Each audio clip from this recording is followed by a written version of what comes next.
राष्ट्रपती भवनामध्ये रविवारी एनडीए सरकारच्या मंत्रिमंडळाचा शपथविधी सोहळा पार पडला। या सोहळ्यातील एक व्हिडिओ सोशल मीडियावर प्रचंड व्हायरल होत आहे। भाजपचे मंत्री दुर्गा दास शपथ घेत असताना राष्ट्रपती भवनातून एक प्राणी जात असल्याचं व्हिडिओमध्ये दिसत आहे। तो प्राणी बिबट असल्याचं लोक म्हणतात, पण याबद्दल आता दिल्ली पोलिसांनीच खुलासा केलाय। नरेंद्र मोदी यांनी 9 जून रोजी पंतप्रधान पदाची शपथ घेतली।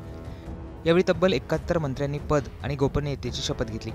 भाजपचे मंत्री दुर्गा दास यांनी मंत्रिपदाची शपथ घेतली। त्यानंतर स्वाक्षरी करत असताना कॅमेऱ्यात एक प्राणी त्यांच्या पाठीमागे फिरताना कॅमेऱ्यात कैद झाला। हा व्हिडिओ सोशल मीडियावर तुफान व्हायरल झाला। यावरून उलटसुलट चर्चा सुरू झाल्या। राष्ट्रपती भवनात दिसलेला तो प्राणी कोणता असे प्रश्न सोशल मीडियावर विचारले जाऊ लागले। अनेकांनी तो बिबट्या असल्याचं म्हटलं। अखेर यावर अधिकृतपणे उत्तर देण्यात आलंय। राष्ट्रपती भवनामध्ये फिरणारा तो प्राणी बिबट्या असल्याची चर्चा दिल्ली पोलिसांनी फेटाळून लावली आहे। दिल्ली पोलिसांनी म्हटलंय, काही मीडिया चॅनल आणि सोशल मीडियावर रविवारी राष्ट्रपती भवनामध्ये आयोजित शपथ ग्रहण समारंभात लाईव्ह प्रसारणावेळी एका प्राण्याचं चित्र दाखवत आहेत। हा प्राणी जंगली प्राणी असल्याचा दावा केला जातोय। हे खरं नाहीये।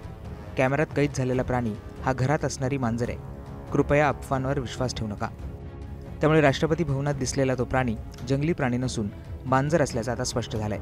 परंतु गेल्या 2 दिवसांपासून व्हायरल व्हिडिओमुळे सोशल मीडियात चांगल्या चर्चा रंगल्या होत्या।